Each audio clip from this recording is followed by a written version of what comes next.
This tutorial is going to show you how to embroider this cute snowflake ornament. This is an embroidery tutorial for kids, but anyone can use it. So let's take a look at our materials. We've got our pattern pre-printed onto our fabric.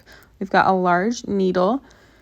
Your kit has some thread in it, and that's all you need to get started, plus a pair of scissors. So let's start by grabbing our thread. You'll notice that the thread has two ends. One end says DMC and the other end has some numbers. You always want to pull thread out from the side with the numbers so that your thread doesn't get tangled. So I'm just going to gently pull on this thread and it's going to unravel easily. If I pull from the other end, then it's going to make a knot. So I'm going to pull out just a little bit of thread and then I'm going to cut it off. Only take a little if you're new to embroidery, just to help you get started. So first we want to tie a knot. So you're going to take the thread and wrap it around 2 fingers like this. And then you're going to tuck that tail inside that loop and then pull it tight, and that's going to make a knot. Then we're going to grab the other end of our thread and we're going to tie our needle. So I like to lick the thread and then pinch it tight to make it so it's skinny and easy to get through the loop of the needle.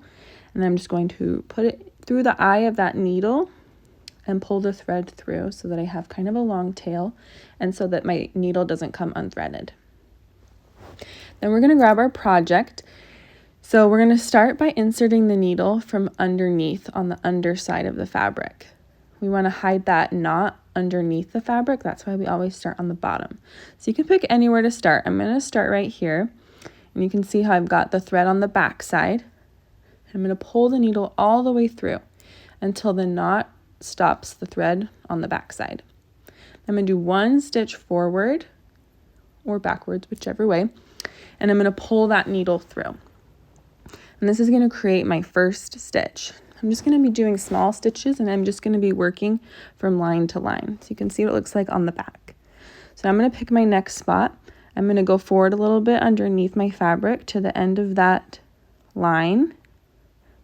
And I'm going to pull my needle up through the fabric. Pull it all the way through until the thread stops. And then I'm going to insert the needle back down into that same spot where that other stitch was so that my stitches are touching. So now I've got 2 stitches done. I'm going to do the same thing here on the other side. So I'm going to go to the end of this little line, and then I'm going to pull my needle all the way through. Then I'm going to insert the needle back down right to where that other stitch ended and pull it all the way through.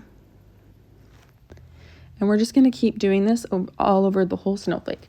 So I'm going to go find my next line segment. I'm going to go somewhere close by. So I'm going to go right here to this one, pull the needle all the way through, and then I'm going to stitch the needle back to the beginning of that stitch. And they're going to be touching. So every time you pull the needle through, you want your stitches to be touching so that you don't have any empty spaces or gaps. So now I'm going to come over here to the other side, pull my needle through, and then I'm going to insert it back into the fabric and make sure that my stitches are touching so they don't have any spaces. Make sure while you're stitching that you don't pull the thread too tight, otherwise the thread can make the fabric kind of bunch up. So you want to make sure that you're being gentle with the thread when you pull it through the fabric. So I'm going to come over here to this other stitch. I'm going to start right at the end of that last segment, and then I'm going to connect my stitches.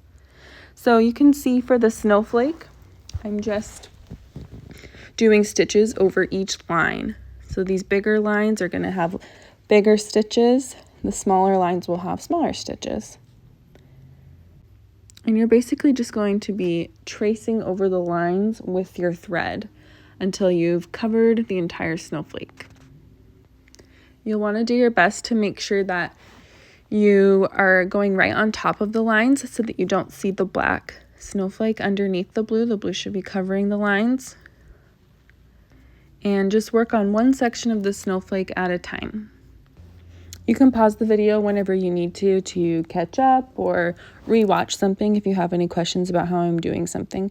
Right now I'm just working on this second little section of the snowflake, and then I'm going to show you here in a second what you can do if you run out of thread or if your thread's getting too short, I'll show you how you can tie it off on the back side and get some more thread.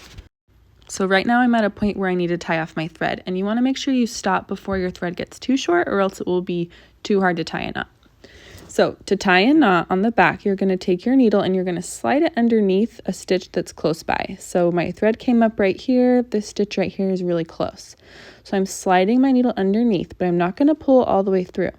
I'm going to stick the needle back through that loop and pull it tight. And I'm going to do this 2 times to create a knot. So I'm going to slide my needle back underneath that same stitch as before. I'm going to pull the needle through, but I'm not going to pull it all the way through. I'm going to leave this little loop. And I'm going to stick the needle through that loop and then pull it tight. And if you do that 2 times, it will create a knot. And then you can just trim off this extra thread and we'll get some more thread here in a sec.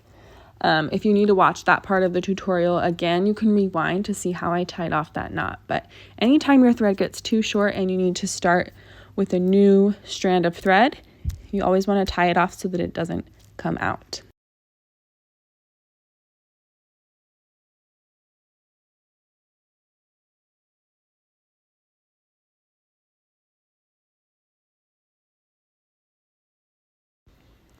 And then once we finish the snowflake, I will show you one more time how to tie off your thread on the back so that your stitches don't come out, and you'll have a snowflake ornament that will last you for years to come. So I've got my last little line segment here. I am bringing my needle up from underneath the fabric, and then I'm going to insert it back into the fabric so that those last 2 stitches are touching. And I'm just about out of thread, so I've finished up just in time. So I'm going to show you now how to tie it off on the back. So we're going to start by finding a stitch that's close by, and we're going to slide our needle underneath that stitch. Don't go through the fabric, just slide it through. And then we're going to insert our needle through that loop. We're not going to pull all the way through. We're going to go back through that loop and then pull it tight. And we're going to do this twice to create a knot. So I'm going to slide my needle back underneath that same stitch. There's that loop. I'm going to stick my needle through that loop and pull it tight. And then you can trim off the extra thread. And at this point, you are done with the embroidery part of your snowflake. So if you flip it back over, you'll see your cute little ornament. And now you're ready to do the back of the ornament. So make sure you check out the next tutorial in your instructions that will show you how you can do the back of your ornament and so that it's ready to hang on a tree. Thanks so much for stitching with me today. Get your next kitty kit at threadunraveled.com. I've got lots of different patterns and ornaments that you can work on.